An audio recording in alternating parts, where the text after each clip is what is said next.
Hello दोस्तों, स्वागत है आप लोगों का हमारे यूट्यूब चैनल महान सर में। और दोस्तों, आज हम पढ़ेंगे टिश्यू के बारे में, यानी कि ऊतक के बारे में पढ़ेंगे। ऊतक क्या होता है, ऊतक कितने प्रकार के होते हैं और ऊतक का निर्माण कैसे होता है, ये सारी चीज़ें हम इसमें आज कवर करेंगे। जैसा कि आपको इसमें दिख भी रहा होगा, टाइप्स ऑफ एनिमल टिश्यू आपको ये दिख रहे होंगे, लेकिन हम सारे आपको पढ़ाएंगे। जैसे कि आपके पादप के टिश्यू क्या होते हैं, पादप ऊतक क्या होता है, और एनिमल जो टिश्यू होता है वो क्या होता है, ये सारी चीज़ें हम पढ़ेंगे। और पिछली क्लास में मैंने एक चीज़ आपको बताई थी कि ये जो स्लाइड थी उसमें थोड़ा एरर था, तो इसमें मैं आपको आज बता देता हूँ। जैसे कि यहाँ पे मैं बता रहा था, जो मैं आपको ये पढ़ा रहा था ना कि नर यानी कि मादा, इसमें जो शुक्राणु की संख्या होती है, गुणसूत्र की जो क्या बोलता हूँ जो संख्या होती है, उसके बारे में बता रहा था। तो ये देखिए, जो नर होता है ना, इसमें आपका क्या है ना, इसमें क्या होते हैं, शुक्राणु होते हैं, और जो मादा होता है उसमें होते हैं अंडाणु। और इसमें 23 आपके होते हैं, 23 आपके शुक्राणु होते हैं, 23 ही आपके क्या होते हैं, इनके पास अंडाणु होते हैं। तो 23 गुणसूत्र आपके क्या होते हैं, ये पाए जाते हैं। और मैंने आपको ये भी बताया होगा, ये जो 23 गुणसूत्र होते हैं जो नर में होते हैं, ये एक्स और वाई के रूप में होते हैं, और ये जो इधर होते हैं ना, ये एक्स और एक्स के रूप में होते हैं। अब यहाँ पे देखिए, मैंने आपको ये डायग्राम थोड़ा कल गड़बड़ था, तो इसको मैंने सही किया है। अब यहाँ पे देखिए, ये वाला जो एक्स है, ये वाला जो एक्स है, इस एक्स के साथ क्या है, जब ये अपना क्या करेगा, कनेक्शन करेगा, तो ये यहाँ पे आगे एक्स और एक्स बन जाएगा। अब यहाँ पे देखिए क्या है, यहाँ पे 23 गुणसूत्र थे, यहाँ पे आपके 23 गुणसूत्र थे, यहाँ पर भी 23 गुणसूत्र थे। लेकिन ये एक्स और ये एक्स जब मिलेगा, तो यहाँ पे जब जब ये एक्स और एक्स होंगे, तो ये 46 गुणसूत्रों का निर्माण करेंगे। और इसी प्रकार हर एक मानव के मतलब जो भी मानव होता है ना, सभी मानवों में क्या है, 46 गुणसूत्र पाए जाते हैं। लेकिन शुक्राणु और अंडाणु दो ऐसी कोशिकाएं होती हैं जिनमें 23 गुणसूत्र होते हैं, मैंने आपको बताया भी था। अब देखिए, यहाँ से ये तो मैंने बता दिया। अब अगर ये वाला एक्स अगर इस वाले एक्स से मिलान करता है, तो यहाँ पर भी 46 बनेंगे। और यहाँ पर भी आपका एक्स एक्स होगा, तो यहाँ पर भी क्या है, 46 बनेंगे। और एक्स एक्स होगा तो आपका क्या बनेगा, लड़की मतलब क्या होगी, मतलब क्या है, जन्म लेगी। और यहाँ पे मैं आपको, अब ये देखिए, बाई वाला अगर ये वाला बाई मतलब यहाँ से इससे कनेक्ट होता है, तो देखिए यहाँ पे ये ऐसे कनेक्ट हुआ, तो आपका एक्स और बाई का निर्माण होगा। एक्स बाई अगर बनेगा तो क्या बनेगा, लड़का बनेगा। और गुणसूत्र कितने होंगे, 46, क्योंकि 23 इधर 23 उधर। अब यहाँ पे देखिए, इस वाले का ऐसे ही आप देखेंगे, इसका अगर यहाँ पे संपर्क देखें इससे होगा, तो ये देखिए ये, तब भी आपका वही सेम आपका क्या है, चलेगा। क्या है, एक्स और वाई जब भी बनेंगे ना, तो लड़का ही होगा। तो ये मैंने पिछली क्लास में आपको बताया था, जो थोड़ा सा गड़बड़ था। अब देखिए, हम अपनी क्लास पे आते हैं, और क्लास पे आते हैं तो देखिए आपको क्या बताते हैं। आज हमको टिश्यू यानी ऊतक के बारे में पढ़ना, ये हमारा चैप्टर 5 है। इसको हम स्टार्ट करते हैं, बहुत अच्छे से पढ़ेंगे, सारी चीज़ों को समझने की कोशिश भी करेंगे। तो देखिए, टिश्यू, आपने ऊतक के बारे में सुना होगा। अगर आपने ऊतक पढ़ा है तो उसमें एक परिभाषा मिलती है आपको। ऊतक की परिभाषा क्या देखने को मिलती है कि कोशिकाओं के समूह को ऊतक कहते हैं। क्या कहते हैं, कोशिकाओं के समूह को क्या बोलते हैं, ऊतक बोलते हैं। यानी कि ग्रुप ऑफ सेल्स, सेल्स का जो ग्रुप होता है, सेल्स बोले तो कोशिकाएं, उन्हीं को हम क्या कहते हैं, टिश्यू कहते हैं, उन्हीं को हम ऊतक कहते हैं। लेकिन लेकिन लेकिन क्या होना चाहिए, ऐसे तो बहुत सारी हमारे अंदर क्या है, बहुत सारी हमारे अंदर क्या है, लाखों करोड़ों हमारे अंदर कोशिकाएं हैं। तो क्या किसी भी कोशिका को किसी भी कोशिका से मिला देंगे तो क्या वो टिश्यू बन जाएगा, ऐसा नहीं होगा। इसकी कुछ फीचर्स होते हैं, कुछ अपने फीचर ये होते हैं। जैसे कि ऊतक हम किसको कहेंगे, अलग अलग प्रकार के हम ऊतक अभी पढ़ेंगे ना, तो उसी के हिसाब से क्या है, उसके कार्य और संरचना और उत्पत्ति के हिसाब से ही हम उसको बोलेंगे। देखिए कैसे इसकी परिभाषा, करेक्ट परिभाषा कैसे निकलेगी। देखिए, कोशिकाओं के समूह को ऊतक कहते हैं, इसमें कोई डाउट नहीं है। लेकिन वो जो कोशिकाएं कार्य में समान होनी चाहिए, मतलब उन कोशिकाओं का एक जैसा कार्य होना चाहिए, और उनकी संरचना भी एक जैसी होनी चाहिए, समान संरचना होनी चाहिए, सिमिलर इन स्ट्रक्चर। और उत्पत्ति में भी वो एकदम समान होने चाहिए, सिमिलर इन, यहाँ पर भी स्ट्रक्चर ही लग गया है। सिमिलर इन क्या होता है, उत्पत्ति को ओरिजिन कहते हैं, तो सिमिलर इन ओरिजिन, उसमें भी आपका क्या होना चाहिए, समान होना चाहिए, तो जाके ये होता है। ठीक है, तो मतलब ऐसी कोशिकाएं जिनका कार्य भी एक जैसा है, उनकी संरचना भी एक जैसी दिखती भी हैं, और एक जैसी उनकी उत्पत्ति भी है, तो उनके ग्रुप को हम क्या बोलेंगे, उनको अगर मिला देंगे ना, तो वो आपका क्या कहलाएगा, टिश्यू कहलाएगा, ऊतक कहलाएगा। अब हम देखते हैं ऊतक के बारे में, हमने उसकी परिभाषा को समझ लिया बहुत अच्छे से, इतनी ही परिभाषा होती है। वैसे आप किताबों में जाएं चाहे जो कुछ भी पढ़ लें, मगर जो एकदम सिंपल और शॉर्टकट तरीके की जो परिभाषा है वो यही है। अब ऊतक के बारे में पढ़ रहे हैं तो ऊतक के बारे में बेसिक नॉलेज तो होनी चाहिए, जैसे कि ऊतक जो शब्द है वो किसने दिया था ये आपको पता होना चाहिए, यानी कि ऊतक की खोज किसने की थी, सीधी सीधी बात कहें तो ये। तो ऊतक की खोज बोले या ऊतक का ये शब्द बोले किसने दिया था, तो ये आपका दिया था एक व्यक्ति हैं जेवियर बिकोट। क्या नाम है उनका, जेवियर बिकोट नाम है उनका। और 1801 में इन्होंने ये शब्द को क्या किया है, दिया था। ठीक है सर। अब ऊतक शब्द तो इन्होंने दे दिया, लेकिन ऊतक विज्ञान शब्द किसने दिया। देखिए ऊतक अलग होता है, एक होता है ऊतक विज्ञान, मतलब ऊतक के बारे में जिस विज्ञान में हम पढ़ते हैं ना उसको हम कहते हैं ऊतक विज्ञान, यानी कि स्टडी ऑफ टिश्यू जिसमें हम करते हैं ना उसको हम कहते हैं ऊतक विज्ञान। और वो हम किस में करते हैं, हिस्टोलॉजी में करते हैं। किस में करते हैं, हिस्टोलॉजी में करते हैं। हिस्टोलॉजी क्या होता है, ऊतक विज्ञान कहलाता है। मैं देखो यहाँ पे सारी चीजें लेके आया हूँ। देखिए ऊतक शब्द का जो वो है वो आपका जेवियर बिकोट ने दिया था। और ऊतक विज्ञान शब्द आपका मायर करके एक व्यक्ति है, या कहीं कहीं पे मेयर करके भी मिलता है, तो आपको ये याद रखना है, मेयर या फिर मायर। और ऊतक का अध्ययन क्या कहलाता है, यानी कि स्टडी ऑफ टिश्यू, उसको हम कहते हैं हिस्टोलॉजी। क्या कहते हैं, हिस्टोलॉजी कहते हैं, यानी ऊतक विज्ञान कहते हैं। तो स्टडी ऑफ टिश्यू आपका क्या कहलाता है, ऊतक विज्ञान कहलाता है। और ऐसे मैच दी कॉलम में बहुत सारे इस तरह के आपके पूछ लिए जाते हैं। देखिए ऊतक विज्ञान शब्द भी हमने देख लिया किसने दिया। और ऊतक विज्ञान, ऊतक का अध्ययन हम क्या करते हैं, वो हिस्टोलॉजी आपको कहलाता है। और फादर ऑफ हिस्टोलॉजी कौन है, फादर ऑफ हिस्टोलॉजी कौन है, तो वो आपके कौन है, जेवियर बिकोट ही हैं। देखिए जिसने ऊतक शब्द को क्या क्या दिया है वही आपका ऊतक विज्ञान का जनक भी है।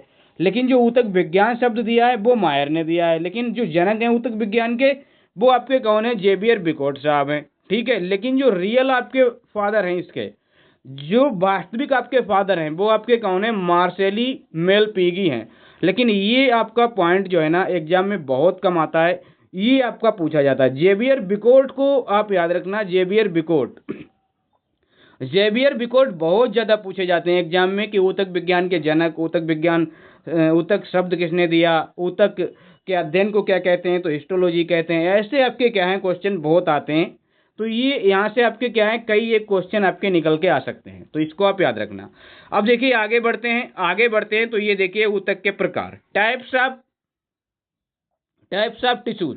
ऊतक के प्रकार क्या होते हैं, एक आपका होता है दोस्तों जंतु ऊतक, एक आपका होता है पादप ऊतक। अब ये इसमें देख भी लीजिए कि किस किस तरह के आपके ऊतक आपके दिखते हैं। तो ये आपका क्या है, ये जो आपका है देखें, इसका कोई बड़ा फीचर है, इसका तो बड़ा नहीं लगाया है मैंने, यही आपका है। देखिए ये जो आपका है ये सारी की सारी संरचना आपको एनिमल टिश्यू की दिख रही है। इसमें आपका ये स्मूथ आपका क्या है, टिश्यू है। ये आपका क्या है, लूज कनेक्टिव आपका टिश्यू है।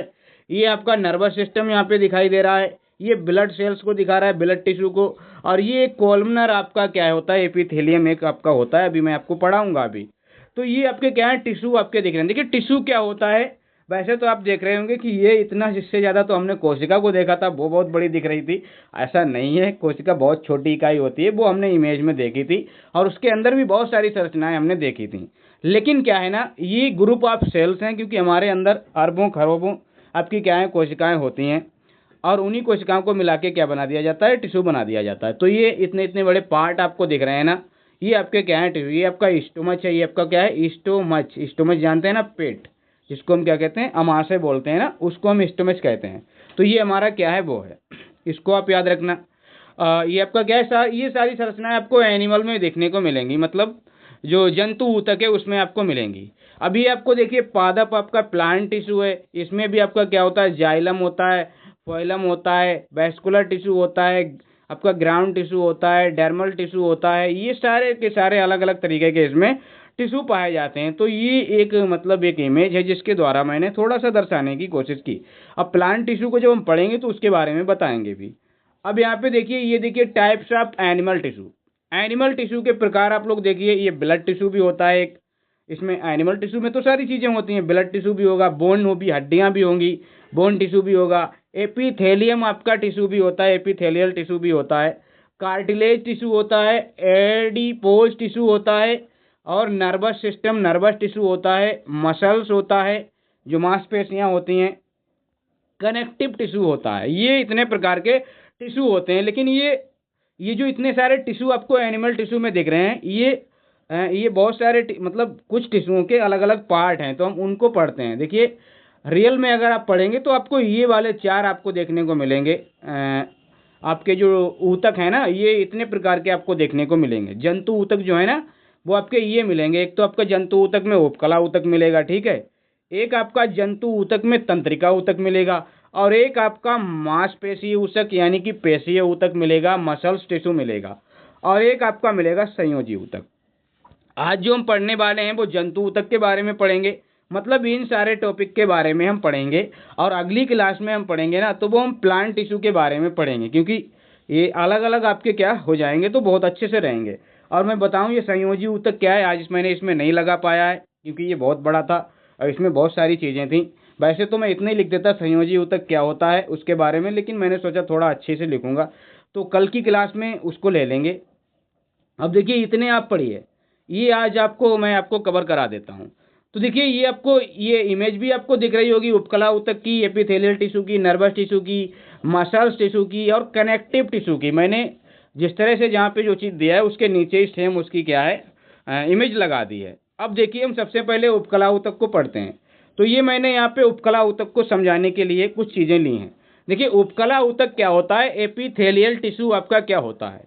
एपिथेलियल टिश्यू ये होता क्या है, जो हमारी बॉडी होती है, जो हमारे ये शरीर होता है ना, उसकी जो सबसे ऊपरी संरचना होती है वो आपकी क्या होती है, स्किन्स होती है।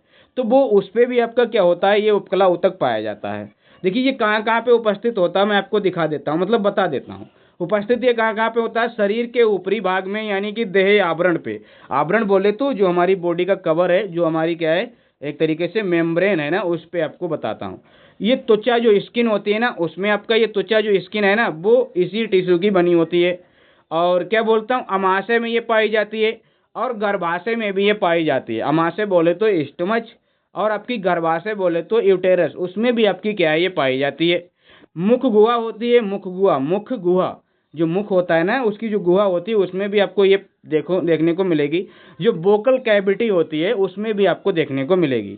जीभ जो होती है, जो टंग हमारी होती है ना, वो भी इसी की आपकी क्या है उपकला ऊतक की ही बनी होती है। फेफड़ों में आपको ये देखने को मिलेगा, ग्रास नली में आपको ये देखने को मिलेगा, एसोफेगस जो सिस्टम होता है, ग्रास नली जो होता है ना, उसमें आपको देखने को मिलेगा। तो ये आपको याद रखना है कहाँ कहाँ पे इसकी उपस्थिति होती है। इससे क्वेश्चन बन जाता है कि ऊतक जो उपकला ऊतक है वो कहाँ कहाँ पे पाया जाता है। तो त्वचा में, अमाशय और गर्भाशय, मुखगुआ, और आपकी क्या है जीभ में, फेफड़ों में, ग्रास नली में, और भी चीज़ें जो हैं वो हम आगे देखेंगे एक एक चीज़ को, तो उसमें आपको बताएंगे, क्योंकि इस उपकला ऊतक के भी कई एक प्रकार होते हैं।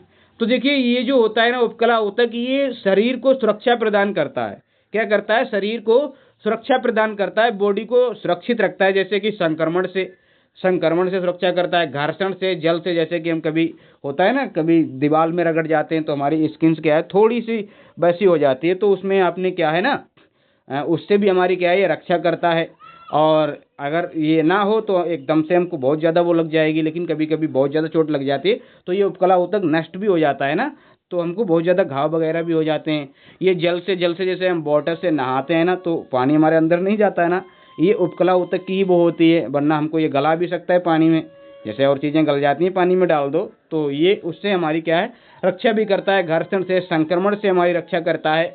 और ये जो आपका है ना एपिथेलियल टिश्यू, ये रक्त कोशिका में नहीं होता है। कहाँ पे नहीं होता, ब्लड सेल्स जो होती है ना, उसमें ये आपका क्या है ना ये नहीं पाया जाता है। ये आपका एपिथेलियल टिश्यू आपका कहाँ पे नहीं पाया जाता है, रक्त कोशिका में आपका ये नहीं पाया जाता है। तो ये आप याद रखना, रक्त कोशिका में ये नहीं होता है, लेकिन आपको रक्त वाहिकाओं में देखने को मिलेगा। जो ब्लड वेसल्स होती हैं ना, मतलब जो ब्लड को लेके चलती हैं, एक होता है देखो ब्लड, और ब्लड को लेके चलने वाली होती हैं ब्लड वेसल्स, वो अलग अलग पार्ट में बॉडी के ब्लड को पहुंचाती हैं। तो ब्लड वेसल्स में ये टिश्यू पाया जाता है।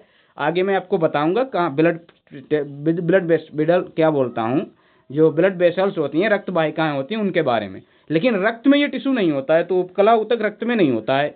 और लसिका होती है, एक लसिका होती है, उसमें होता है, ये भी ब्लड जैसी एक संरचना होती है। और ये लसिका क्या होती है, जैसे कि आपने देखा होगा कभी कभी हमारे थोड़ा बहुत स्किन पे कुछ हो जाता है ना, तो सबसे पहले क्या होता है ना कि उसमें ब्लड नहीं निकलता है। सबसे पहले क्या, थोड़ा हल्का हल्का उसमें देखो पानी जैसा हो जाता है, बॉडी पे क्या हो जाता है, पानी जैसा अगर खुरोंच आ जाए ना उस पे, आपके शरीर पे, तो सबसे पहले पानी जैसी एक वो निकलती है, वाटर जैसी। तो वही आपकी क्या होती है, लसिका होती है। वो क्या कहलाते हैं, उसको लसिका, और उसको हम क्या बोलते हैं, लिम्फ बोलते हैं। और ये जो लसिका होती है ना, ये भोजन और ऑक्सीजन को पहुंचाती है किसमें, इस टिश्यू के अंदर। ये उपकला ऊतक को क्या देती है, भोजन और ऑक्सीजन का पहुंचाती है। क्योंकि वैसे तो रक्त ही होता है जो सभी में ऑक्सीजन वगैरह लेके चलता है, लेकिन उपकला ऊतक में इसका अभाव होता है रक्त कोशिकाओं का, तो ये उसमें कौन चलता है, लसिका लेके चलती है, क्योंकि भोजन तो चाहिए ही चाहिए। तो लसिका के द्वारा ये भोजन करता है कौन, उपकला ऊतक। यहाँ पे रक्त का कोई वो इन्वॉल्वमेंट नहीं होता है। अब आगे बढ़ते हैं, देखिए यहाँ पे उपकला ऊतक के प्रकार। जो अभी हमने उपकला ऊतक की बात की, जो अभी बात की ना, उसके प्रकार देखिए, इसके बहुत सारे टाइप्स होते हैं। एक तो होता है सरल उपकला ऊतक, यानी कि सिंपल एपीथेलियल टिश्यू। एक होता है जटिल यानी कॉम्प्लेक्स एपीथेलियल टिश्यू। कहीं कहीं पे कंपाउंड भी मिलेगा, और ज़्यादातर कंपाउंड ही मिलता है, लेकिन मैंने ये क्या है ना, गूगल ट्रांसलेट किया तो वहाँ पे कॉम्प्लेक्स आ गया, कोई बात नहीं है। अब देखिए इसमें जो होते हैं ना, ये आपके देखिए सल्की उपकला ऊतक होता है सरल में, घनाकार होता है, स्तंभाकार जो स्तंभ के आकार का खंभाकार होता है, रोमक ये क्या होता है आपका, सिलिएटेड होता है, ग्लैंडुलर होता है आपका, ग्रंथिल आपका होता है उपकला ऊतक। ये अलग अलग प्रकार के 5 टाइप के मैंने इसमें देखे थे, तो मैंने ले आया। अब जटिल में भी आप देखेंगे तो ना, अंतर्वर्ती आपका होता है, ट्रांजिशनल होता है आपका, श्रृंगी स्तरित सल्की होता है, और आपका जैसे यहाँ पे आपका नहीं है सल्की आपका उपकला ऊतक, ऐसे यहाँ पे क्या है, श्रृंगी सल्की, श्रृंगी स्तरित सल्की आपका जो है ना वो होता है। यहाँ पे आश्रंगी स्तरित सल्की होता है, और स्तरित स्तंभाकार, मतलब ये स्तंभाकार यहाँ पे दे दिया। और आपका रोमक स्तंभाकार, जैसे ये रोमक है तो यहाँ पे रोमक स्तंभाकार। अलग अलग टाइप के होते हैं। मैं इसको देखिए, मैं इसको तो नहीं पढ़ाऊंगा आपको, लेकिन मैं एक ही लाइन में आपको समझाने की कोशिश करता हूँ, आप समझने की कोशिश करना। देखिए जैसे ये वाले टिश्यू है ना, ये जो टिश्यू है ना, ये एक लेयर में पाए जाते हैं। ये सभी टिश्यू एक परत के बने होते हैं, सिंगल लेयर्स के होते हैं। और ये जो टिश्यू होते हैं, इन्हीं टिश्यूओं की अगर कई एक परतें हो जाती हैं, कई एक अलग अलग परतें इन पे बन जाती हैं, मतलब बहुत सारी संरचनाओं को मिला के ये वाले टिश्यू बन जाते हैं, तो उन्हीं को हम क्या कहते हैं, जटिल। उनमें जब कई एक चीज़ें मिक्स हो जाती हैं तो वो जटिल काम हो जाता है ना। एक एक सिंपल एक एक चीज़ होना तो वो सिंपल रहती है, सरल रहती है, लेकिन उसमें कई एक चीज़ों को, कई एक फीचर्स को मिला दिया तो वो कंपाउंड हो जाता है और जटिल हो जाता है। तो ऐसे आप समझने की कोशिश करना बस। अब ये तो होता है, कई परतें इसमें होती हैं, इसमें आपकी सिंगल लेयर्स होती है, एक ही आपकी लेयर होती है, इसमें सेवरल आपकी लेयर्स होती हैं, ठीक है। अब ये मैंने इसकी इमेज भी लगा रखी है, इमेज तो मैंने इसकी भी लगा रखी है, कंपाउंड एपिथेलियम टिश्यू की भी मैंने लगा रखी है, तो ये भी आपको यहाँ पे मिलेगा। अब यहाँ पे मैं आगे बढ़ता हूँ और इसकी एक बड़ी इमेज आपको दिखाता हूँ। जैसे ये सिंपल एपिथेलियम टिश्यू की आपकी इमेज है। जैसे ये आपका क्या है, सल्की उपकला ऊतक है। ये आपका क्या है, घनाकार उपकला ऊतक है। सल्की इसको इकोमस क्या बोलते हैं, स्क्यूमस बोलते हैं, और इसको कोलमनर बोलते हैं। क्या बोलते हैं, कोलमनर बोलते हैं। और ये आपका क्या है, सिलिएटेड बोलते हैं। और ये आपका क्या है, ग्लैंडुलर बोलते हैं। तो ये इतने तरीके के होते हैं, लेकिन जो हमको पढ़ना है ना, ये वाले हमको सही से पढ़ने हैं, ये वाले हमको सही से पढ़ने हैं। कौन सा, ये वाला, ये वाला और ये वाला, इन्हीं के बारे में हमको जानना है थोड़ा बहुत, यहीं से आपके क्वेश्चन भी बनते हैं। और ये मैंने इसकी भी इमेज लगा रखी है, कंपाउंड की भी। ये देखिए ट्रांजिशनल एपिथेलियम, ये आपका क्या है, ये अलग अलग आपकी क्या है संरचना आपको इसमें दिख रही है। अब मैं यहाँ पे आता हूँ और सरल उपकला ऊतक के बारे में आपको समझाने की कोशिश करता हूँ। तो देखिए सरल उपकला ऊतक, सरल उपकला ऊतक आपका क्या है, जैसे कि सल्की एक आपका होता है, सल्की उपकला ऊतक।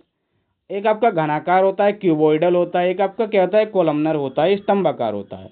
तो इनको समझिए। देखिए ये जो होता है ना, ये टाइल्स के जैसा होता है, टाइल्स संरचना होती है। जैसे कि अभी मैंने आपको दिखाया, ये देखिए, ये देखिए, ये कैसी संरचना है, टाइल्स के नुमा संरचना है। और ये इसमें केंद्रक भी है। ये मतलब क्या, ये कोशिका है, ये कोशिका है, ये कोशिका, ये अलग अलग कोशिकाएं है ना।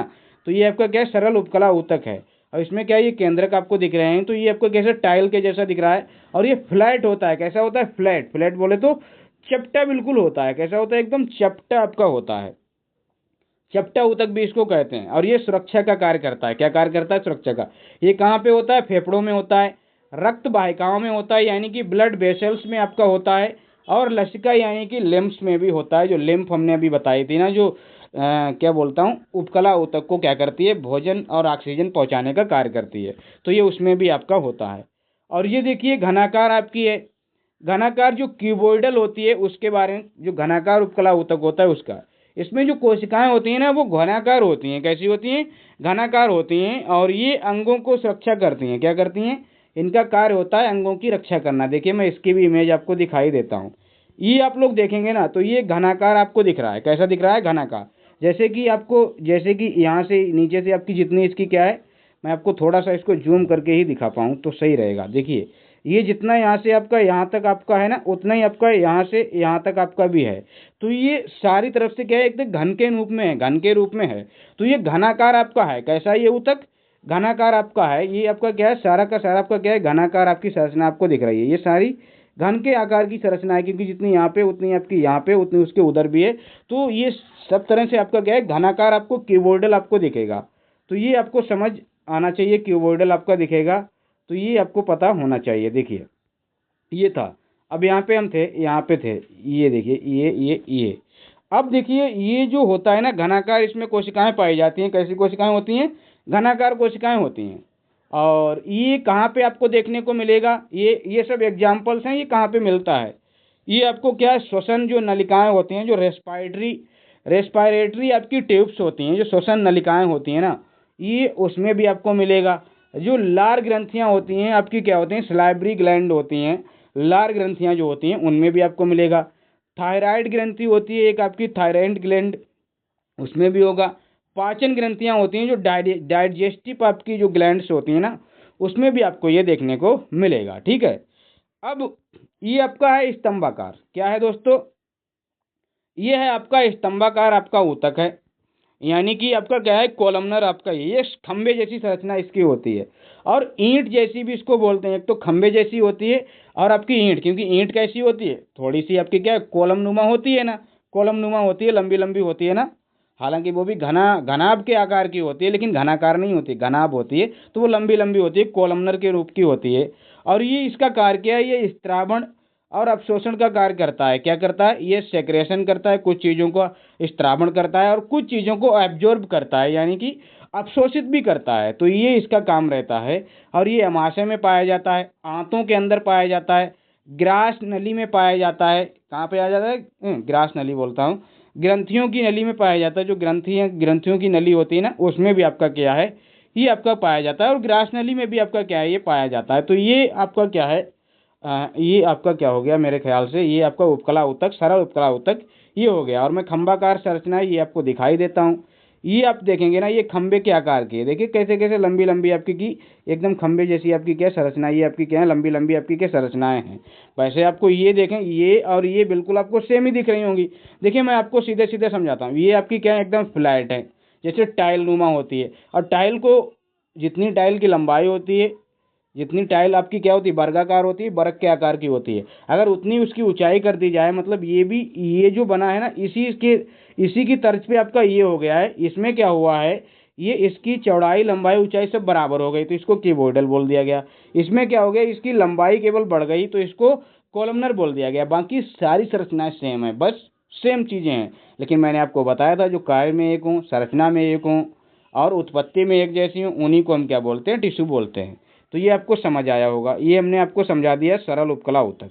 अब मैं आपको लेके चलता हूँ तंत्रिका ऊतक के ऊपर। तंत्रिका ऊतक के बारे में आपको बताता हूँ, क्योंकि हम आज के जंतु ऊतक में पढ़ रहे हैं ना, तो उसमें तंत्रिका ऊतक भी होता है। एक नर्वस आपका क्या होता है, टिश्यू होता है, नर्व टिश्यू भी होता है। तो ये जो नर्व टिश्यू है ना दोस्तों, इसको चेतना ऊतक कहते हैं, कॉन्शियस टिश्यू कहते हैं। क्या कहते हैं? चेतना ऊतक कहते हैं।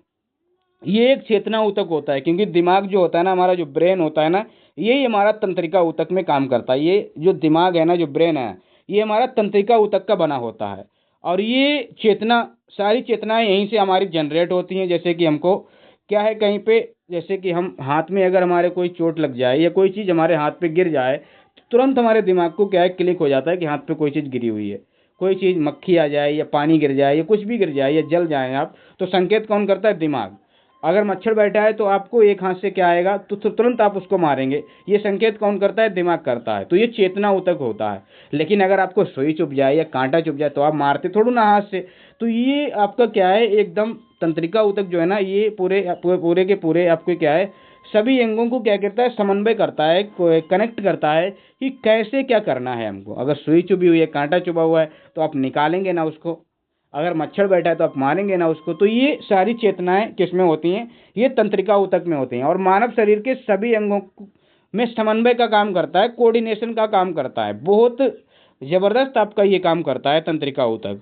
और ये शरीर और पर्यावरण के बीच आपका संबंध स्थापित करता है। शरीर और पर्यावरण मतलब सर क्या हुआ, जैसे कि अगर हमको ठंडी लग रही है तो हमको कहाँ से पता लगता है, ये हमारा दिमाग ही हमको बताता है। और उसी हिसाब से हम अपनी बॉडी का टेम्परेचर या बॉडी को हम उसी तरह से उसको एक तरीके से हम उसको, जैसे कि हमको ठंड लगी है तो हमको दिमाग ने बताया कि अच्छा क्या करना चाहिए, जैकेट पहनना चाहिए। तो ये नर्वस टिश्यू आपका क्या है, काम करता है, पर्यावरण और शरीर के बॉडी के बीच के आपको क्या है, ये संबंध को स्थापित करता है। रिलेशन बिटवीन बॉडी एंड आपका क्या है, इन्वायरमेंट के बीच में स्थापित करता है। और क्या बोलता हूँ, तंत्रिका जो ऊतक है ना, तंत्रिका ऊतक जो है ना, ये तंत्रिका सेल से बना होता है। मतलब क्या बोलता हूँ, तंत्रिका सेल बोले तो नर्व टिश्यू से बना, नर्व सेल से बना होता है। और इसमें क्या होता है, देखिए मैं आपको एक बताता हूँ। ये जो तंत्रिका कोशिका होती है ना, जो तंत्रिका कोशिका में आपका क्या होता है, कोशिका विभाजन जो होता है ना, सेल डिवीजन जो होता है, वो जन्म के बाद नहीं होता। मतलब जो हमारा तंत्रिका ऊतक है ना, तंत्रिका कोशिकाएं है ना, ये जन्म से पहले ही जितनी बन जाती है ना, वो बन जाती हैं। जैसे कि आपने देखा होगा, अगर कोई बच्चा दिमाग से कमजोर है, कोई बच्चा होता है ना दिमाग से कमजोर होता है ना, तो वो आपका क्या है, सारी उम्र आपने देखा होगा लगभग लगभग वो उसका आउट ऑफ माइंड ही रहता है। कुछ होते हैं ना हाफ माइंड वाले होते हैं ना वो, क्योंकि ये जो हमारा नर्वस सिस्टम है ना, जो हमारी नर्व सेल है ना, ये जन्म के पहले जितनी डेवलप हो जाती हैं, बाद में बहुत कम होती हैं, एक तरीके से ना के बराबर होती हैं। और इसीलिए बताया जाता है कि जब भी आप गाड़ी चलाएं तो हेलमेट पहन के चलें, क्योंकि अगर आपके सर में चोट लगी ना तो ये चीज़ जल्दी कवर अप नहीं होती है। यानी कि नर्व सिस्टम आपका क्या है, जल्दी ये कवर अप नहीं होता है, नर्व सेल कवर अप नहीं होती हैं, तो इंसान की मौत होने का ज़्यादा चांस रहता है। तो इसीलिए ये कहा जाता है। तो ये कोशिका, इसमें विभाजन नहीं होता है। कोशिका विभाजन का मतलब ये है, ये अपने आप को फिर से रिवाइव नहीं कर पाती हैं। तो ये बात होती है। और मैं क्या बोलता हूँ, दो प्रमुख कोशिकाएं, ये जो तंत्रिका ऊतक है, जो नर्वस टिश्यू, ये दो प्रमुख कोशिकाओं से बना होता है। टू मेजर सेल इसमें होती हैं, एक तो आपकी न्यूरॉन होती है, एक आपकी होती है न्यूरोगेलिया। तो ये आपकी होती हैं। अब इसमें मैं आपको इमेज में आपको दिखाता हूँ। ये आपको क्या दिख रही है, इसमें ये आपका क्या है, ये आपका पूरा का पूरा टिश्यू है। ये आपकी क्या है, सेल बॉडी है। और ये क्या है, देखिए कोशिका है ये, या फिर आपका टिश्यू समझ लें। ये इसी इसी मतलब इसी जैसी कोशिकाओं को मिलके क्या बनेगा, टिश्यू बन जाएगा। इसमें आपकी क्या है, न्यूरोगिलिया भी होती है। ये न्यूक्लियस है इस कोशिका का, ये सेल बॉडी है, यानी कि सेल है, एक न्यूरॉन सेल है। इसमें एक्सोन्स भी होते हैं, डेंड्राइट्स भी होते हैं। अब यहाँ पे ये डेंड्राइट्स आपके क्या होते हैं, इसमें आप देखिए ये कहाँ चला जाता है डेंड्राइट्स। ये आप देखिए यहाँ पे डेंड्राइट्स देखिए, ये देखिए ये वाली संरचना आप देखिए। तो इसमें आपको ये जो आपकी ये जो सेल बॉडी होती है ना, सेल बॉडी होती है ना, ये तो आपका न्यूक्लियर हो गया इस सेल में। सेल बॉडी को हम सोमा भी कहते हैं। क्या बोलते हैं, जो ब्रेन होता है ना, ब्रेन की जो ब्रेन बोले तो तंत्रिका जो होता है ना, तंत्रिका सेल जो होती है ना, उसको हम सोमा भी बोलते हैं। ठीक है। ये जो संरचनाएं आपको दिख रही हैं, ये आपकी जो संरचनाएं दिख रही हैं, ये डेंड्राइट्स हैं। और ये आपके ये जो संरचनाएं आपको दिख रही है ना, ये आपके एक्सोन्स हैं, ये एक्सोन्स हैं। तो ये आपको याद रखना है, ये आपका क्या है, इसमें आपको सबसे पहली बात आपको क्या है, ये चेतना ऊतक मानव के शरीर के सभी भागों को क्या करता है, कंट्रोल करता है और उनमें चेतना का काम करता है। तो ये न्यूरॉन और न्यूरोगेलिया से आपका क्या है, बना होता है। अब यहाँ पे हम अगले ऊतक पे आते हैं, पेशी ऊतक पे। किस पे आते हैं, पेशी ऊतक पे आते हैं। तो पेशी ऊतक को पढ़ेंगे आज। इसमें हम पेशी ऊतक को पढ़ लेते हैं। ये आपका क्या होता है, संकुचनशील ऊतक होता है। हमने दो ऊतक पढ़ लिए हैं, तीसरा हम पढ़ रहे हैं। मतलब ये किसके दो ऊतक पढ़ लिए हमने, जंतु ऊतक के। अब ये कैसा होता है, ये संकुचनशील ऊतक होता है। संकुचनशील ऊतक ये पेशी ऊतक होता है। देखिए पेशी आपका क्या होता है, सबसे पहले आपको पेशी पता होना चाहिए।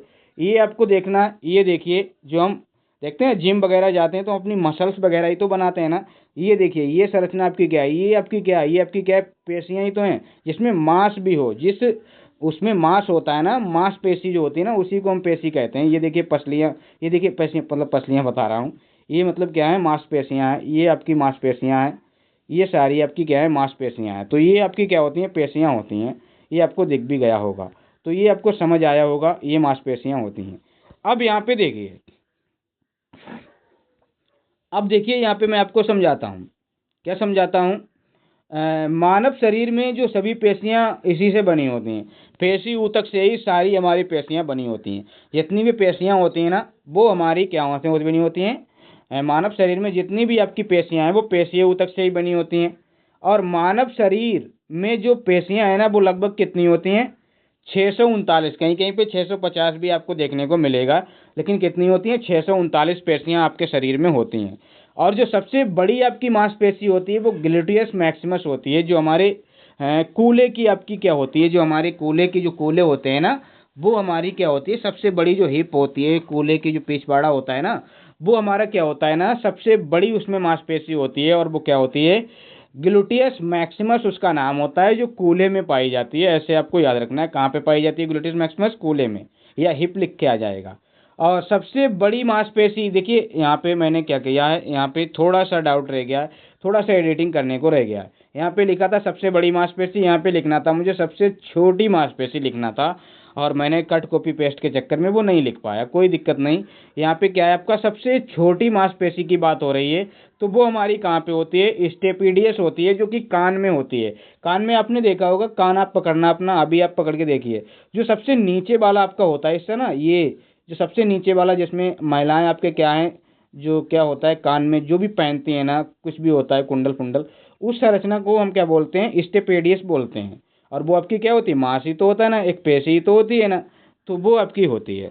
और ये आपकी एक हड्डी भी यहाँ पे होती है, वो भी सबसे छोटी हड्डी होती है। और जो कूल्हे की आपकी क्या होती है, ये आपकी मांसपेशी भी सबसे बड़ी होती है। और कूल्हे की जो जांघ की जो हड्डी होती है, वो भी सबसे बड़ी होती है। तो वो मैं आपको हड्डी वाले पार्ट में पढ़ाऊंगा। और अभी क्या है, सर्वाधिक मांसपेशियां आपकी कहाँ पे होती हैं, तो वो कमर में होती हैं। कमर, जो कमर हमारी होती है, उसमें सर्वाधिक होती हैं, जैसे कि 158 मांसपेशियां इसमें होती हैं। और सर्वाधिक मांसपेशियों का जो उपयोग होता है ना, वो कहाँ पे होता है, वो चलने में होता है। जब हम चलते हैं या दौड़ते हैं, तो सर्वाधिक मांसपेशियों का उपयोग हम करते हैं। जैसे कि लगभग 200 मांसपेशियों का हमें उपयोग करना पड़ता है चलने के दौरान। और इसका कार्य क्या होता है पेशीय ऊतक का, ये जैसे कि अभी हमने बताया था, ये संकुचनशील ऊतक होता है, संकुचनशील। जैसे कि ये मांसपेशियां क्या है, सिकुड़ती भी हैं और फैलती भी हैं, सिकुड़ती भी हैं, फैलती भी हैं। तो इनका काम क्या होता है, फैलने के लिए और सिकुड़ने के लिए जिम्मेदार ये होती हैं पेशीय ऊतक। और ये शरीर को क्या करता है, गति प्रदान करता है। क्या करता है, शरीर को गति देता है, एकदम से क्या बोलूं तो इसको मूवमेंट कराने में इसी का क्या होता है, वो होता है। और यहाँ पे एक ये आता है कि हंसते टाइम हमारे चेहरे पे कितनी मांसपेशियां होती हैं। तो हंसते टाइम पे हमारे चेहरे पे होती हैं मात्र 17 पेशियां होती हैं।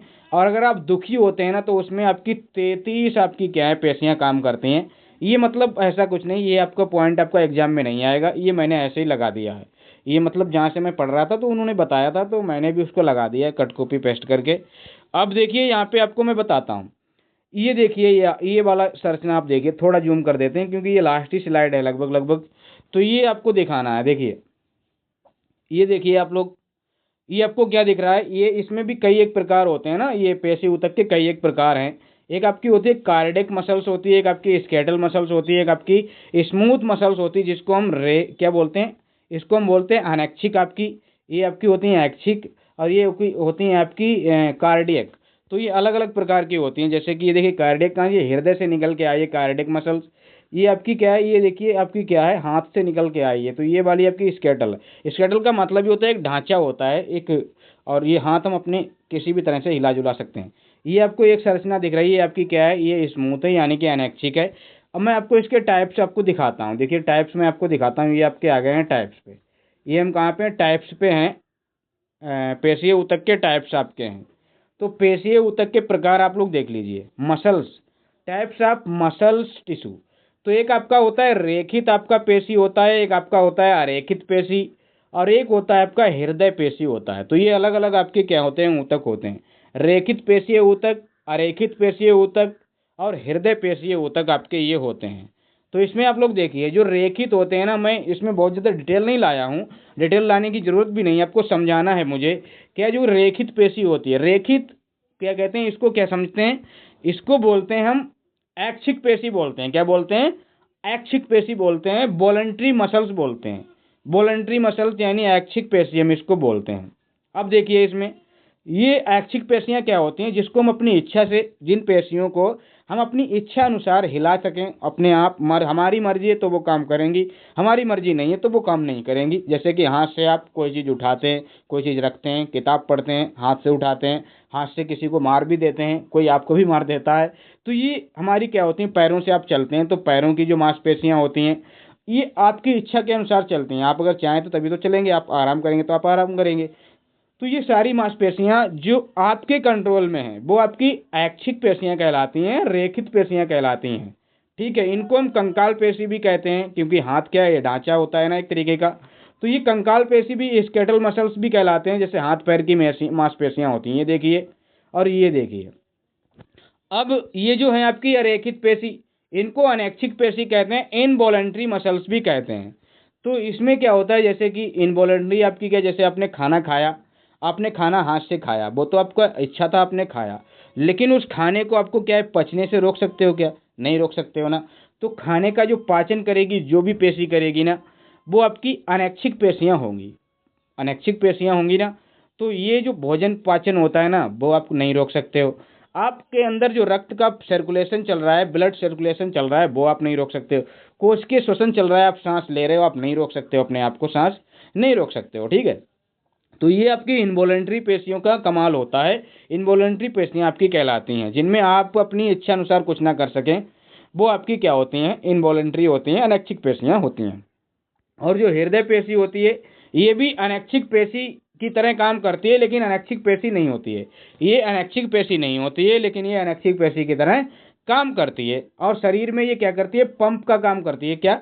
रक्त पंप का काम, मतलब पूरे जो बॉडी है ना, उसको क्या करती है, ब्लड को सर्कुलेट करती फिरती रहती है हृदय पेशी। और मैं हृदय के बारे में आपको बात करूं, हालांकि अलग से भी पढ़ेंगे, तो हृदय 1 मिनट में 72 बार धड़कता है।